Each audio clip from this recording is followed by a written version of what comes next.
from the outset, it was a real coup for New Zealand's Waikato stud to secure the services of a Caulfield Guineas winner, and the son of Kiwi champ Dundeal's Super Seth is already racking up the stakes winners, including linebacker in Australia and poetic champion in New Zealand. And his barnmate Ardrossan is following on in the footsteps of other sons of Redout's choice, already with 4 stakes winners on his resume.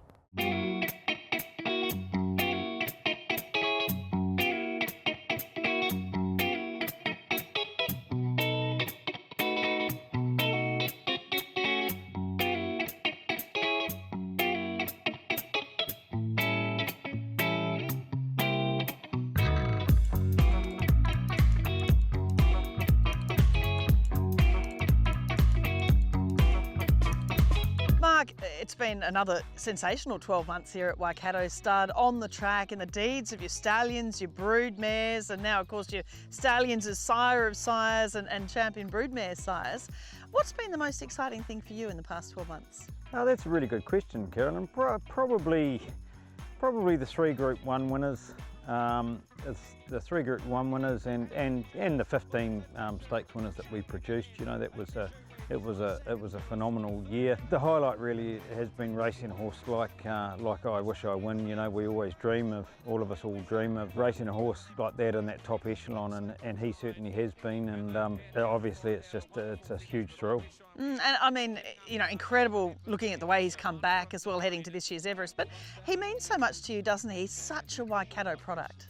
Absolutely. It was about certainly over 35 years ago that Gary purchased his great-granddam, and you know, that family, so yeah, we've been breeding it for near on 40 years, and we breed a lot out of the family, and really that family over that nearly 40 years has never been to an outside stallion. Has always been to, let's call it a Chittick owned stallion, you know. So to get through to now, and it's produced good horses all the way through, but certainly for the family to produce and for us to breed, you know, one of the best sprinters in Australia, you know, like it's massive.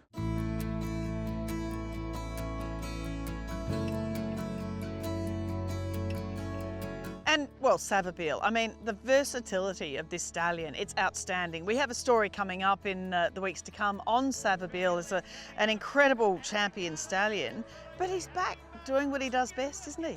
He is. He's absolutely incredible year in, year out. You know, last year he produced another 12 stakes winners, but you did right, that versatility's quite incredible. 2-year-olds through to older horses, fillies, colts, sprinters, through to 2-milers, just incredible. And he's 23 years old now, and we're a couple of weeks into the season, and it's like his first season with him. He's quite incredible. Well, we're focusing today on Super Seth and Ardrossan, 2 young stallions. Super Seth will start with, of course, we know by Dundeal, he was a Caulfield Guineas winner. Such a coup to have here in New Zealand, and hasn't he been off to a great start? Certainly has.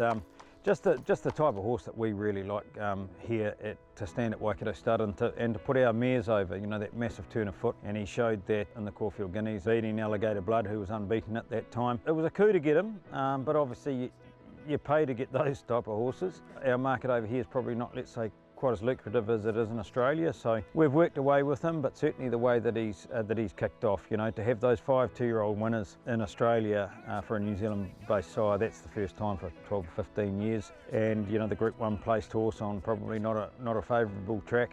It's been a massive start. But Poetic Champion has found a great kick. He's 3 lengths in front. Poetic Champion, a stakes winner out of a half-sister to Star Spangled Banner, looks to have a really big future as well. Just a wonderful action. And Super Photon, another stakes winner too. Yeah, exactly. Like he's had the numbers, and everybody that you talk to, all of the trainers that you talk to, if they've got one, they really like them. Annabelle Neesham had a lovely winner on the weekend, only her second start, and I know Lance O'Sullivan in town here, he thinks very, very highly out of the filly out of Suavito that we own ourselves. There's a number of them now that I think we'll just start seeing coming out over the next wee while, and it'll keep it all rolling. Yeah, we know, of course, Dundeal, his sire was a true champion. By High Chaparral, who's just an outstanding sire of sires. Saddler's Well's a breed shaper, and then of course crossed with Redute's Choice. You don't get much better on pedigree pages than that. 100%. He's a beautifully bred horse. He's a great type. You know, Dean Hawthorne's a great judge and bought him as a yearling for GSA Bloodstock and Jonathan Munns. And Dean commented that he was one of the best walking yearlings that he'd come across in all of his years. And that's sort of the types that he leaves, and they're just good movers, they're good temperaments. He's just a great stallion for us, and I just believe he's got a massive future in front of him. How do you sum up how he looks? I mean, he's even in, you know, it's a bit of a chilly day, a bit grey, but his coat's starting to gleam. He's looking really as if he's matured into himself beautifully. He's a very strong coppered coloured sort of a horse, just a lovely type. He's been an interesting horse to breed with because we were just a bit conscious of Dundeel and his size, and so we put some bigger mares to him in that first season, and we certainly found that we didn't need to be putting big mares to him. In fact, we're quite the other way now. So a mare that maybe hasn't left the best type or hasn't left a lot of leg, we certainly go his way to try and fix that problem, because he's certainly put a lot of size into them. So I just look at him that he's leaving his own types. He's leaving types like himself, but he's doing it his own way. And a fee of $45,000. I mean, it's very reasonable considering what he's done so far. Yeah, 100%. And that sort of if he was standing across where everybody's probably watching this, he'd be at a lot more than that. But that's our local market, and as I say, he was a very expensive purchase price, and we wouldn't have that fully returned at this stage. But certainly with the way that his career has launched, it won't be far away, and as I say, massive future. Yeah, it's interesting, isn't it? Because you're not, you know, the service fees within the New Zealand market, you can't really rely on them. A lot of it is about your yearling sales and breeding your mares to a horse like Super Seth too, isn't it? Absolutely, and it starts even before that with we have great support in purchasing a horse like him. You know, we can't take on that risk ourselves, obviously, with the purchase price of colts like him at that stage at the moment.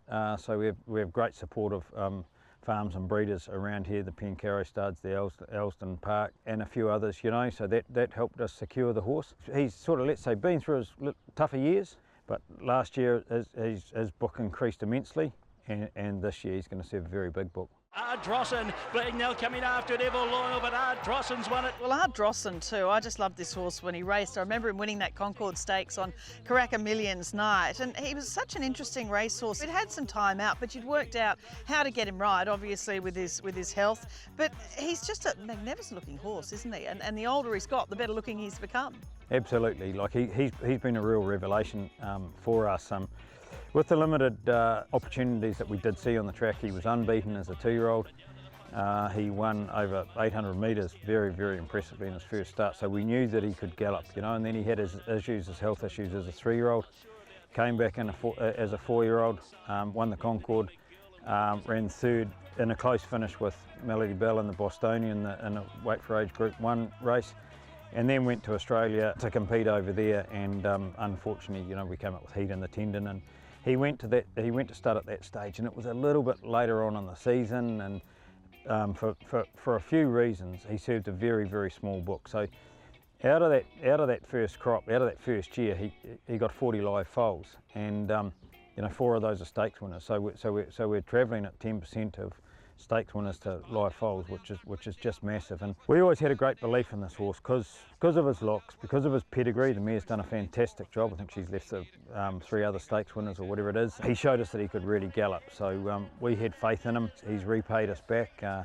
He's gone from 2 small books to a bit bigger, to, you know, to last year serving 150. This year he'll be 160, 170 mares, and we've put his service fee up to 20 grand based on results and demand. But obviously, by Redute's Choice, we obviously know that. But out of an Iglesia mare, and Iglesia is so underrated, of course, as the sire of Written Tycoon, but he has Last Tycoon, Masqué Blood. So this horse is an incredible cross of some of the best bloodlines within Australia. 100%. He's got a lovely pedigree. He's got all of those nice stallions and proven stallions there. And as you say, Iglesia was a good stallion. And the mare in particular, you know, to have left himself incentivised and another stakes winner, she's done a wonderful job. And there's so much to be excited about always here at Waikato Stud. It was so good to see Magic Dancer with a beautiful little sister to Novair, the Guineas winner. Just so much to look forward to on the track and here in the paddocks of this beautiful stud. Yes, absolutely. really exciting, obviously, year ahead of us, but certainly 6 months. The Novias are now yearlings, and extremely looking forward to heading off to the sales with them between here and Australia. He's left an absolutely quality type. You saw the foal on the mare this year. She's a beautiful, beautiful filly. He was an $800,000 yearling himself. His brother made 950, so that's the quality of stock that the mare's leaving. And he himself has progeny. Like he's putting leg into them. He's correcting mares that leave faults. He's leaving types that are probably you know, more than what we even envisaged, to be honest. So that's really exciting. We've got a really good season here ahead of us with nice full books across the board, and you know, we haven't got a new stallion this year, but it's just time for us to get on and do a lot of work with our proven horses.